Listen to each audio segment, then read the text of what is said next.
paper world changes, and I'm sure that as I look around and I saw you and I was listening to your conversations, I've heard conversations when y'all were younger men in high school.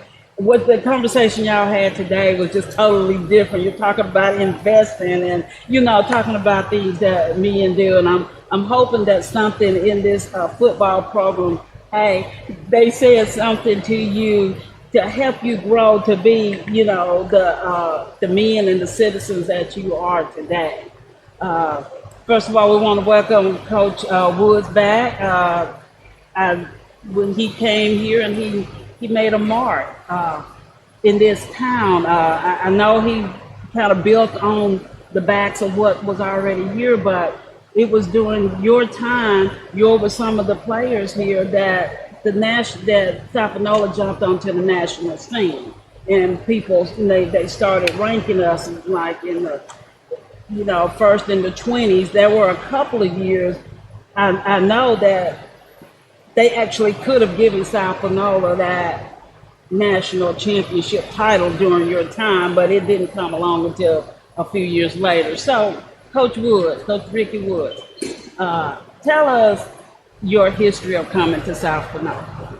Well, I've been coaching 20 years, and I was coaching at my hometown, and my son was a quarterback, and he was a junior, and we won the state championship. He got really a career in the junior in that game.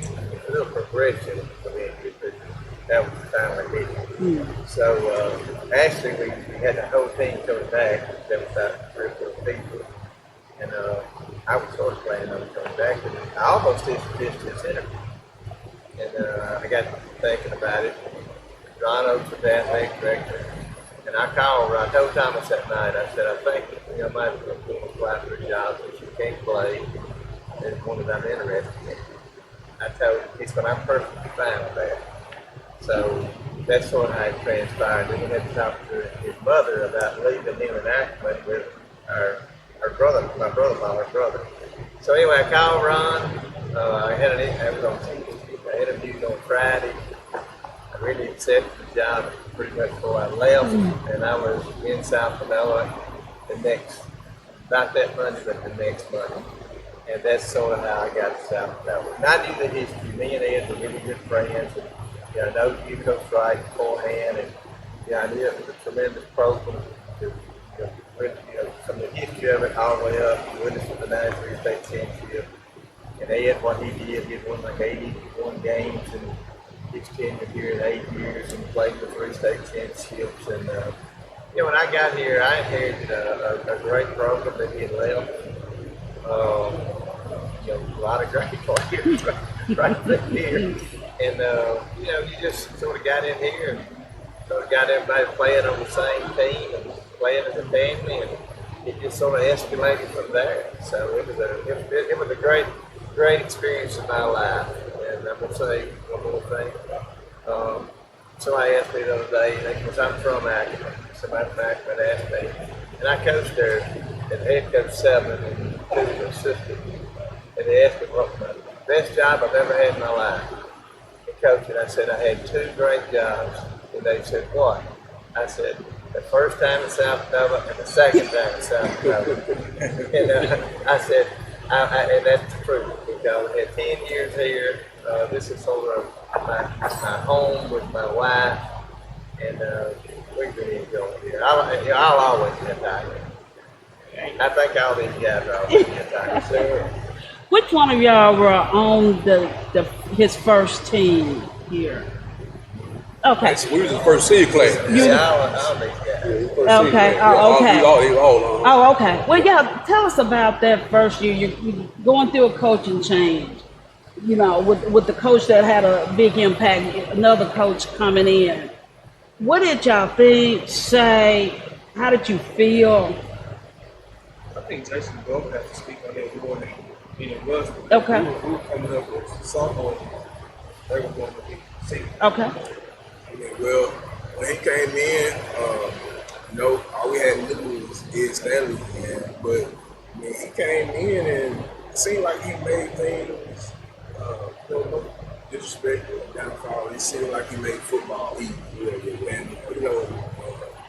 just the way he came in and did things, and then he came in and gave you a mindset of, we're not going to wait to win, do it now. And, he just got us prepared, and we fell in line and saw the things that he wanted us to do. He changed the mindset, and we just got out. And when coaching his big thing too, it wasn't just senior led. He was big on the young guys. Like I said, Derek P, of course, my first cousin. Well, we lived on the same hill. Well, in the summertime, I was supposed to be at a certain time. Well, coach, I'm a senior now. He would get mad. He would get mad at me for not having a freshman at in workout. And coach was like, hey, if you don't have him here, don't you come here. So I was senior, but I would get in trouble for not having the doggone. So he cared about everybody being there. Not saying the other coaches didn't either. But coach, like I said, he made sure. Like I said, with Big John and the younger guys, them sons gonna be walking across town getting to practice early because coach he was determined. Like I said, we're gonna win, and we're gonna win now. And that's exactly what we did. We won. Like I said, we the family there. We had a lot of fun. I mean, he made it. In that time, of course, we'd come off a little slump. But when he got there, he got the spark back. I mean, we was from the first day of summer. We had to earn the jersey because your name was back in the jersey. You had a certain days to do that, a certain amount of days to do that.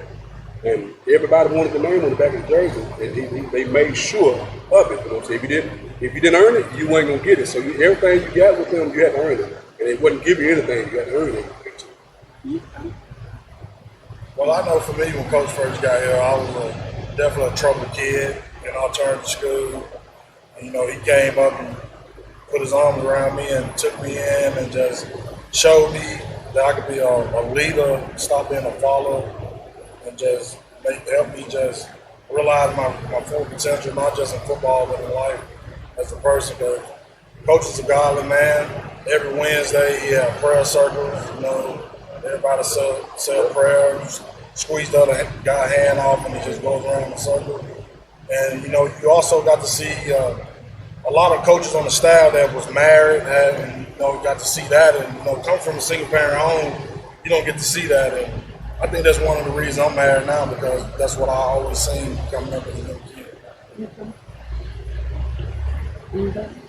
I was the first, my bad, I didn't even stop it before you get started. Now, I was the first senior that his wife, Miss Woods, met at Kroger. At where? Kroger. Oh, okay. She come in and she asked me did I play, I was second with Brooks, of course, and she asked did I play football. I said, yes, ma'am, I do play football. And she was like, well, I'm the head coach of Hawaii. I said, well, let me be the first to introduce myself. I'm one of the senior players, Jason Hill. She come home and told me that. Now, I need to say this too.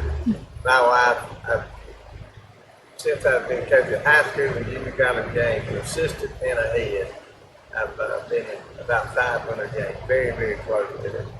And my wife has never missed that. Yeah, she enjoyed the ball, the camaraderie, and all those different weather. I appreciate her too. Yeah, I think when you left, we were mad you took her. So, That's usually the way it happens. One of my first memories here is like one of the things I remember is when we first came to high school, our parents worked. We didn't have a way to get here. And they put their little short bus out there to pick us up every Tuesday, Wednesday, and Thursday. We had picked us up. Coach Weed would drive us around. Hey, we're gonna get to the field house. This is what we're gonna do, and this is what it's gonna take. And it started the brotherhood for me with most of these guys. Like I was his dad for me, trained together. I trained with this guy a lot. And it just created the brotherhood for me. I can't speak for everybody else, but it just made me fall in love with coming to this place. We'll come here at 8 o'clock in the morning, and we'll leave at 4 or 5 in the evening.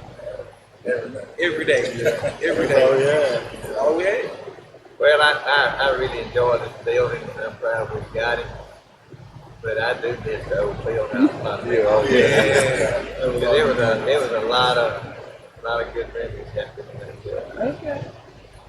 A lot of bad ones too. A lot of good ones. Give us an example of a couple of good memories from the old building. Yeah. Y'all have any good memories? No. Tradition. I mean, from here, the initiations, anything. So yeah, I mean, they got initiated. All Was that. I supposed to know about that? Yeah, but you gonna get this. I mean, just So to me, Lightning like to hit that the old building. All that team is Ragnar. But I mean, a lot of history now. They always say, you know, the saying, if the walls could talk, the stories that some gonna have Right. of you know, throughout that some man. I mean, I enjoyed it over, but you know, but what we have now is deserving of what we have now. Very good. Well, I don't know if it's your memory or not, but you know, Friday I had them from 1:30 to kickoff, and of course they were a lot of high strung young men, you know, getting ready to play and anxious and excited. When they got down here after pregame, we go back to pregame, we get back down here about 3:30, and I chained every door from the inside and locked it. And I was the only one to have the key, so nobody could go outside. I kept the key. I didn't have a coach have a key. I had the fire code. I know it was against fire code, but I did not lose anybody on Friday. And I did that for the last 3 or 4 years that I coached here, you know, for these guys. And I needed them to be focused and ready, and I got tired of telling them quit going out the doors. I just locked them in. Oh, okay. And y'all remember that too. And then they settled in, they could not leave, and after about a time or two of that, they never even asked to leave. There's a lot of things that happen, you know, the dressing room and just things going on and people talking, conversations you hear.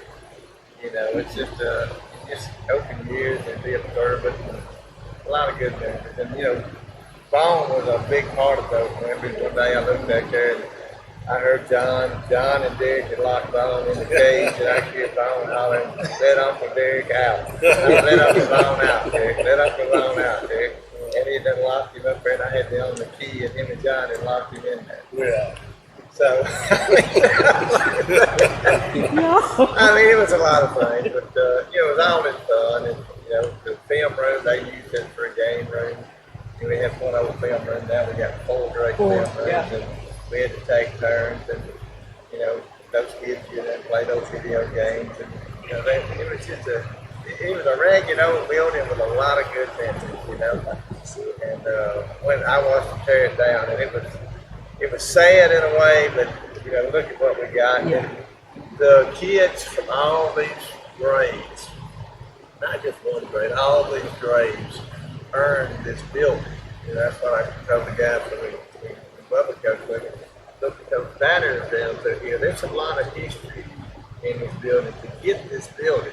You know, we were on the heels of a lot of good teams where there would be no you know, friction about getting the building this class. You know, South Pinota deserves this building. The town deserves it. Especially the players deserve this building.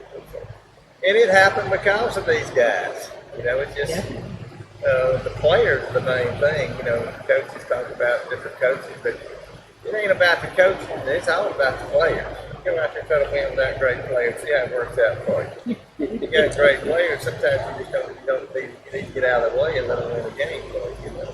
And it was you know, inspirational stories, and you know, I got several of them, several players that I use, even jobs that I'm taking. I used one at a church devotion the other night to a team before one that I give one the other day when we speak last year about the inspiration story. And it was considered, it was a South Pinota story I told them. And it is an inspirational story. Just things these kids have done. You know, I've been inspired more by my kids, by players, than I have by anybody else, the things that they've done. And it's important to know that. And you know, now, you know, we've always been friends, but we can really be friends now. You know? I mean, they're grown men. So, you know, when they play for you, they still just feel like they want to be your own children. You know, they like you so. Now they're grown. They still like young kids, but they're grown kids. You know? That's sort of the way I feel about it. Yeah, one of the biggest things for me, like, you know, me, like I played ball, but like my 10th, 11th grade year, I didn't play football. Like I was like one of the troubled kids as well. And then my brother going off and going to school, like I didn't have any brother. But then my senior year coming back and playing ball, so I had to bond with the brothers. And then you had like the coaches, which was more of like a father figure and everything in the life, everything in life. He just brought like everybody together, and like you said, like they made it fun. And, like we bonded. I think our best competition our senior year was us in practice against each other. So we were basically blowing teams out like 50 plus points to 0 at halftime. And we were just on the sideline chilling for like the rest of the time. But it's just those great memories of us like making bets on the defense against each other, and like that was like drove us. We was betting on like who's gonna make this tackle or who's gonna get that tackle or who's gonna get the most sacks or fumbles. Just have a clean, fun, like great competition. And then we all got along too, like on and off the field. And that's what made that bond much stronger. What did y'all bet? We're basically for Stickers. We just seen who get the Stickers, most okay. The best football I've ever seen played here in my 10 years was on practice field. John's senior year, the 03 season, we were really, really talented. Now, I'm real partial, but I think it's the best team that played. Yeah. But anyway, we was on that old practice field Saturday morning at the offense versus defense. And it was bloody. I remember the team, and we put 4 plays, and they helped us. We drove down to 1 or 2, and they helped us. And it was the hardest hit that I've ever seen in my life. And we was coming off the field. Coach Wright was the defense coordinator, because I was the offense coordinator. We walked side by side. He said, I tell you what, I think we're going to have a pretty good team. He said, just make sure everybody gets on the bus and we're going to be all right. I said, I bet you're right, Coach. So we knew that this was the only person or people that could get us beat that year would be ourselves, and we did not do that.